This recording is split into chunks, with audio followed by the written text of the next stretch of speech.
Salut à vous, chers internautes, chers followers, je vous salue. Aujourd'hui, lundi 5 décembre 2022, comme nous avons l'habitude de le faire au lycée Nana Kwakukwao, le patient 3, nous saluons chaque lundi le drapeau national.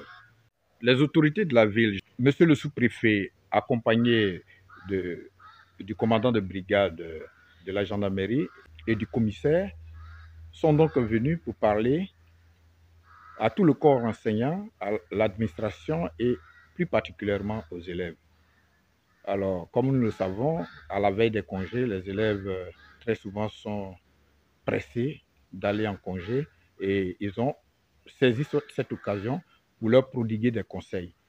Fort heureusement, ici, dans ce lycée, depuis l'année dernière, les congés anticipés ne sont plus à l'ordre du jour. Mais comme nous le disons, la répétition, elle est pédagogique. Et donc, il était normal que les autorités viennent pour donc leur prodiguer des sages conseils. Les sages conseils qui ont été donnés de façon chronologique par monsieur le commissaire de police, suivi donc du commandant de brigade, et pour finir avec le commandant, le sous-préfet lui-même. Ces sages conseils vont donc booster la vie intellectuelle et sociale même de l'élève. Et même celui qui ne va pas à l'école, s'il écoute ces conseils, je crois que ça lui permettra de changer de vie ou alors de s'adapter à cette vie qui paraît très souvent difficile, mais souvent, beaucoup souvent à cause de nos propres comportements. Alors, nous allons suivre ensemble, nous allons aller donc au drapeau pour suivre ensemble ces sages conseils qui ont été prodigués par des hommes expérimentés, des hommes qui ont été également des élèves et qui ont, pendant des années, accumulé assez d'expérience et qui parlent aux élèves, à leurs enfants et aussi au corps enseignant et administratif. Allons-y découvrir cela ensemble. Avant toute intervention, monsieur le proviseur a donc pris la parole pour faire quelques mises au point avant que les autorités n'interviennent. Alors, le proviseur s'est donc adressé aux élèves pour qu'ils se comportent très bien devant les autorités qui seront là tout à l'heure pour intervenir. Et comme nous savons de lui, très ironique, très comique, il a, pour détendre donc l'atmosphère, il a donc fini par nous égayer par son humour et nous allons le suivre ensemble. Par la présence de monsieur le sous-préfet lui-même. Il y a le commissaire de police qui va vous parler.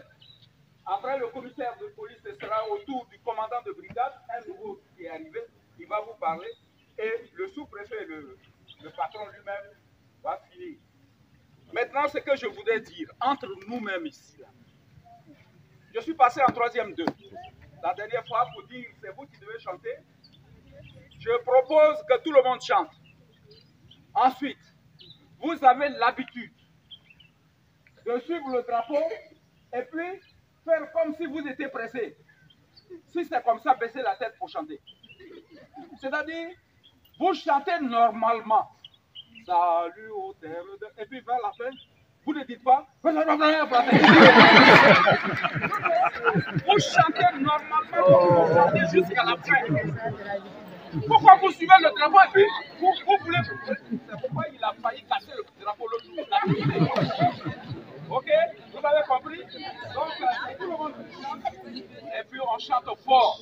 Et on chante bien pour que nos visiteurs disent qu'on chante bien. Ok? Vous êtes bien fourrés? Ok, on va chercher les autorités.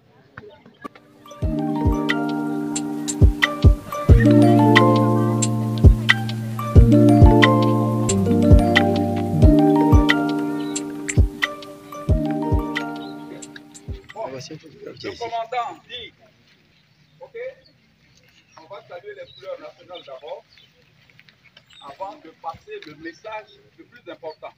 Même si on passe du temps ici, c'est pas grave parce que c'est une cérémonie très importante. Vous avez entendu ce que j'ai dit tout à l'heure, on chante. Merci. Pour toute l'école, repos, attention! Bien. On entend le silence pour la montée du drapeau national. Toute l'école, repos, attention. Envoyé. Salutaire d'espérance, pays de la totalité, les vaincants des vaillants se ont relevés la dignité, des ficheurs contre d'ivoire, tu es artisan de ta grandeur, tous rassemblés.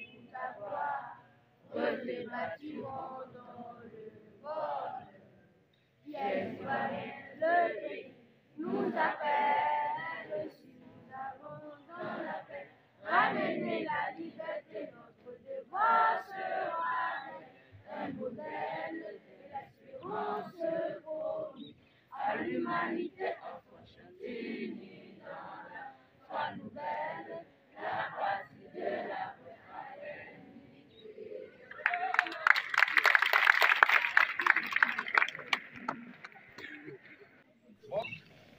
Monsieur le sous-préfet, monsieur le chef de brigade de la gendarmerie du Niablé, monsieur le proviseur, chers éducateurs, chers collaborateurs, c'est encore une chance pour nous de parler à nos enfants, les élèves, de leur donner des conseils relativement au congé anticipé.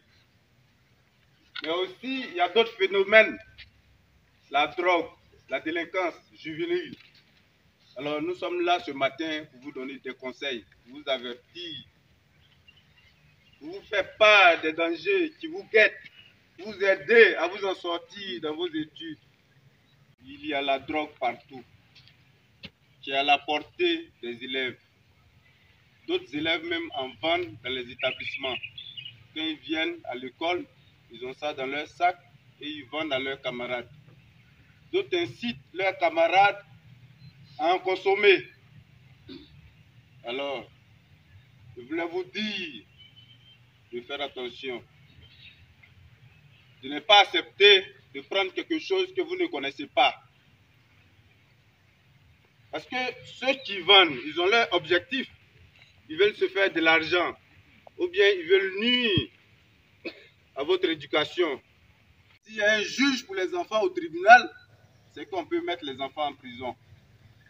À la MACA, il y a une cellule spécialement dédiée aux enfants. Donc, je vous invite à vous éloigner de ce phénomène. Non seulement qui peut vous détruire, parce que ce que vous consommez, qui est à votre portée, qui est le cannabis, c'est un perturbateur. C'est-à-dire que quand vous prenez un perturbateur, vous hallucinez. Vous ne savez même pas ce que vous faites. Vous voulez rentrer dans la porte de votre maison, vous allez voir peut-être dans la serrure, vous allez voir ça comme la vraie porte. Et c'est dans ça que vous voulez rentrer. C'est pas possible. Donc c'est pas une bonne chose. Ça peut vous permettre, ça peut vous entraîner de frapper votre maman parce que vous êtes sur le fait de quelque chose que vous ne maîtrisez pas. Alors il faut vous éloigner de ça. Ne vous laissez pas convaincre par vos camarades qui sont soit des élèves ou bien même soit des gens qui sont plus des élèves, des déscolarisés, des gens qui ont été renvoyés pour mauvais comportement.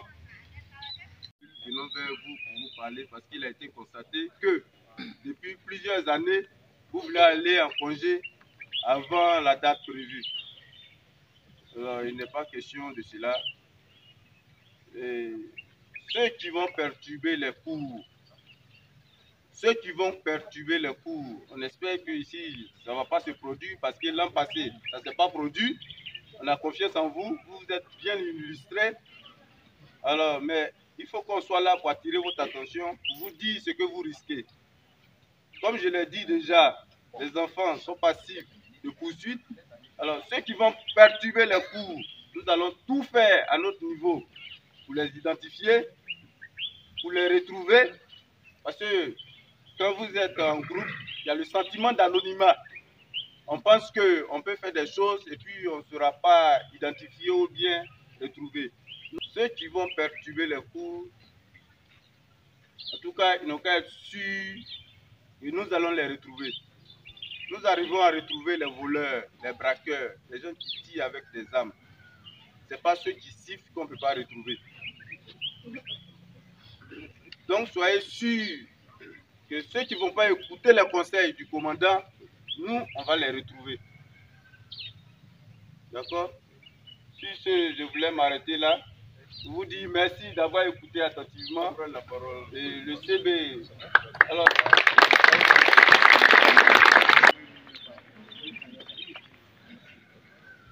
monsieur le sous-préfet,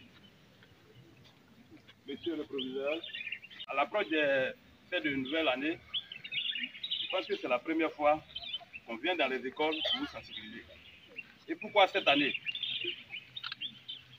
On a remarqué que dans nos écoles, il y a la vente de la drogue. La drogue se vend dans les établissements. Alors, l'État nous demande de faire une sensibilisation afin que ce phénomène s'arrête.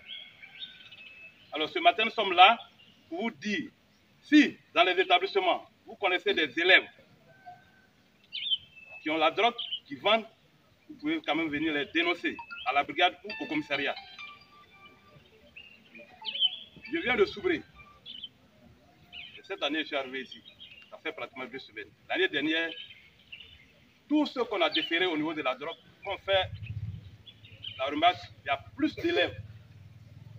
Il y a plus d'élèves que de civils. Il y a plus d'élèves que de civils. Alors ne pensez pas que quand vous allez consommer la drogue, on va vous prendre, on ne va pas vous envoyer en prison. Non. Il y a une loi qui est votée pour ça. La loi 686 du 22 juin 1988. Cette loi-là est là pour ça. Donc si vous en consommez, dites-vous qu'on va vous prendre pour vous déférer. De fois, on se pose la question, pourquoi les jeunes s'adonnent à la drogue? Vous avez un souci à la maison, vous avez des éducateurs. Quand vous arrivez à l'école, vous pouvez voir votre éducateur pour dire, ah, j'ai tel souci. Ceux-là même sont bien placés pour vous amener à suivre la ligne voie. Tous les élèves qu'on a pris, on les a envoyés à Brébressou, vers Tabou. À Soubré, nous, on en a pris. Lorsqu'ils sont arrivés à la brigade, les parents sont venus vous demander pardon, comment on peut laisser ces élèves. Mais on ne l'a pas fait. Tous les envoyés à Brébressou. Lorsqu'ils ont fini leur formation, ils sont venus à la brigade.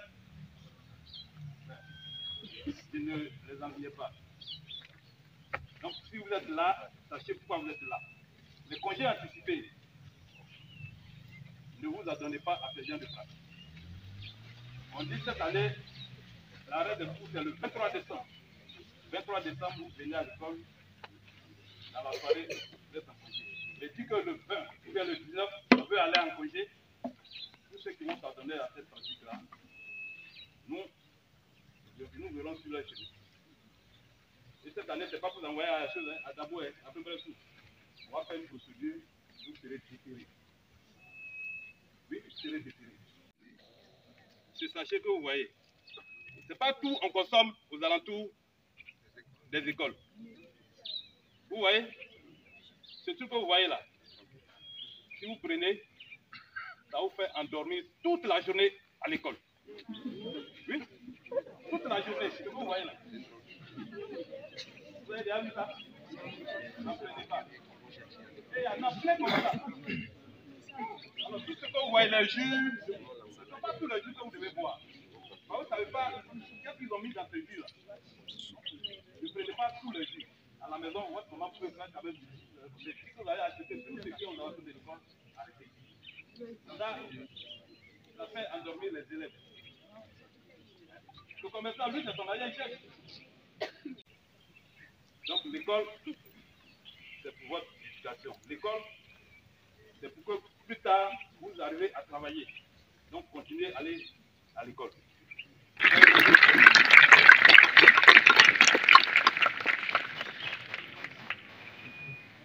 Monsieur le professeur,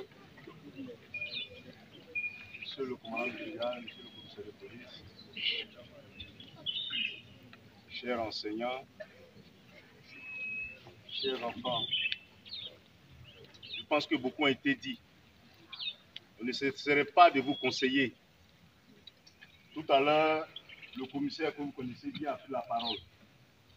Nous avons un nouveau commandant de brigade. L'ancien est parti, il vient de Soubré. Soubré, c'est une grande ville.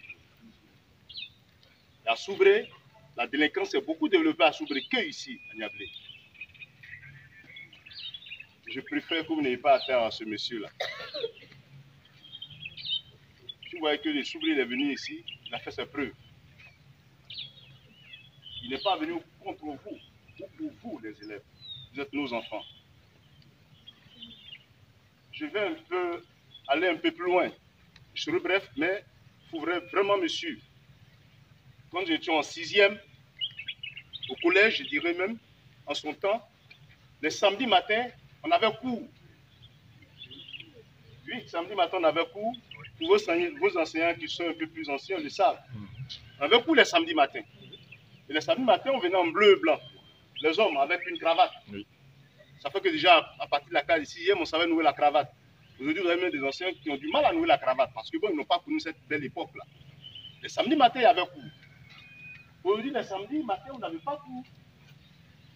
Donc, ça veut dire que beaucoup a été fait pour vous.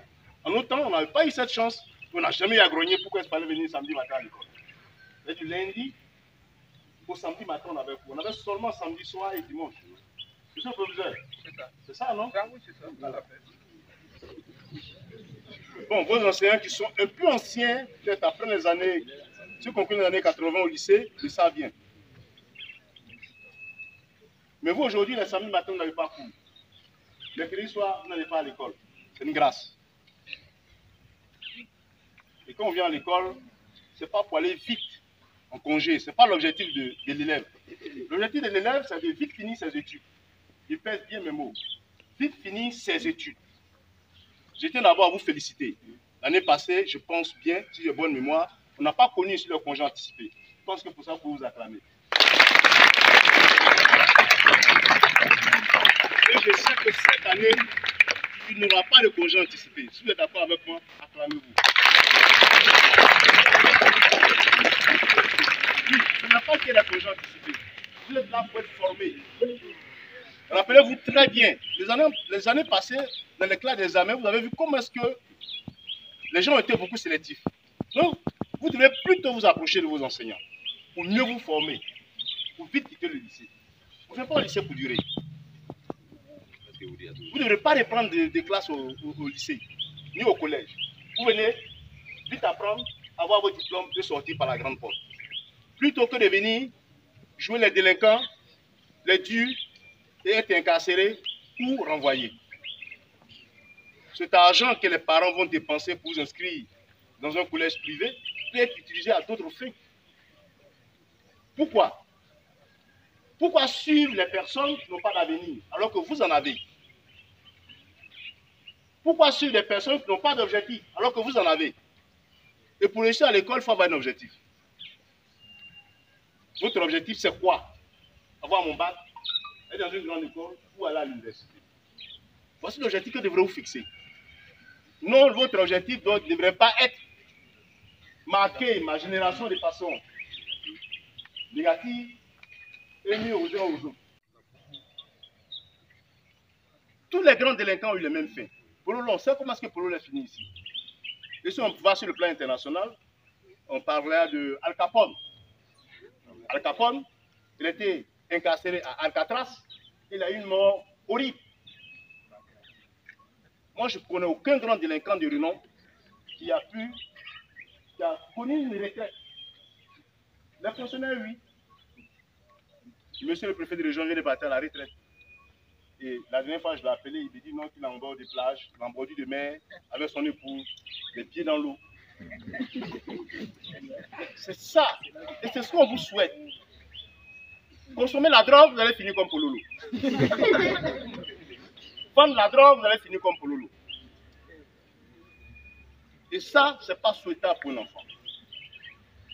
Finir sa vie, une balle dans la tête, ce n'est pas souhaitable. Ou pire, se retrouver en prison et ressortir galeux, Ce n'est pas souhaitable. Ou être en prison. Et quand vous êtes enfant, que vous êtes en prison, c'est que vous ne savez pas. Vous n'êtes plus aussi des enfants, mais on vous utilise comme des femmes. On vous utilise comme des femmes. Vous servez des femmes aux autres prisonniers. Et pas femmes dans le sens de leur faire la cuisine. Non, on vous utilise comme des objets sexuels. Ah oui, renseignez-vous. Vous êtes utilisé comme objet sexuel. Je préfère ne pas aller en profondeur parce que je constate que, bon, de nos temps, il y a beaucoup plus de mineurs au lycée. Et donc, il n'est pas souhaitable d'aller en prison. Et vous voyez que l'année passée, il n'y a pas eu de congé anticipé. Le résultat au bac a été vraiment 54%. C'est du jamais vu au lycée. Parce que les élèves se sont donnés eux-mêmes au travail. Et vous, ceux-là qui ont eu les 54%, ces 54% sont à l'université. Ils ont passé le flambeau.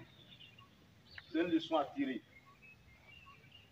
Je ne vais pas revenir sur la consommation de la drogue et de l'alcool, qui sont là les causes, ont largement étalé là-dessus. Je vous assure que consommer la drogue n'a jamais rehaussé un individu.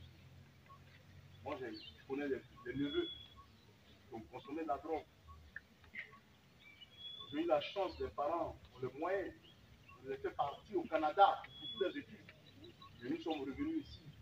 Au point de départ, nous n'avons même pas pu franchir une année universitaire à cause de la drogue.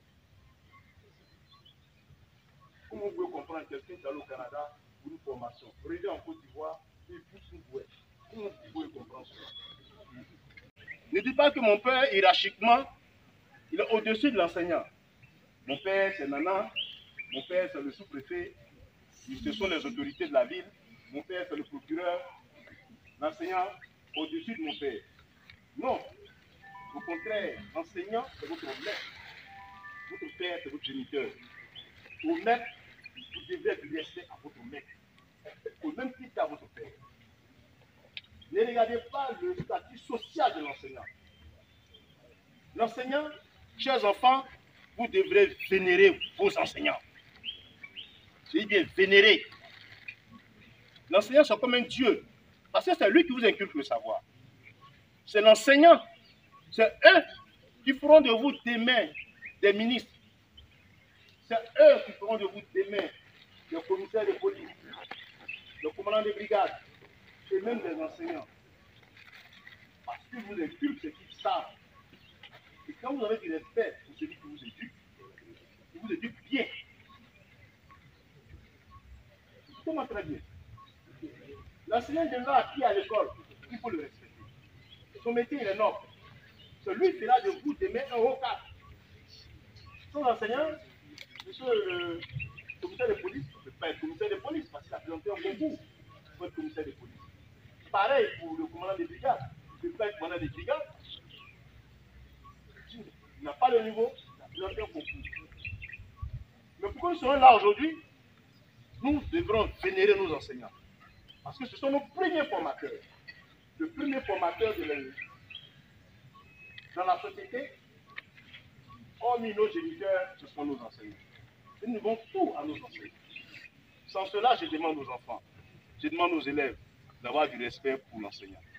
Aujourd'hui, nous, par le passé, quand on voyait le maître ou le professeur au cours, on vient prendre son sac, on l'accompagne en classe, on croise les mains.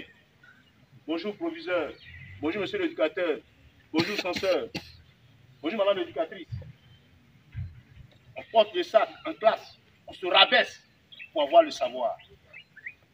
Ceux qui sont fanats des films karaté, quand on voit le maître karatéka avec ses élèves, vous voyez combien de fois l'élève est soumis à son maître pour pouvoir avoir le savoir. Ça doit être le même comportement. Soumission et respect à l'enseignant. C'est un manque de respect de parti, ça que l'autorité est encore là. Est-ce qu'on pouvait finir cette vidéo mieux que ça? C'est sur donc ces belles paroles de monsieur le commandant, le sous-préfet de Niablé, que nous allons vous quitter, tout en espérant que vous allez aimer cette vidéo, vous allez la liker, la partager autour de vous, pour que certaines personnes, en la partageant, tu peux sauver une personne, un élève, un frère, qui était en train de se perdre.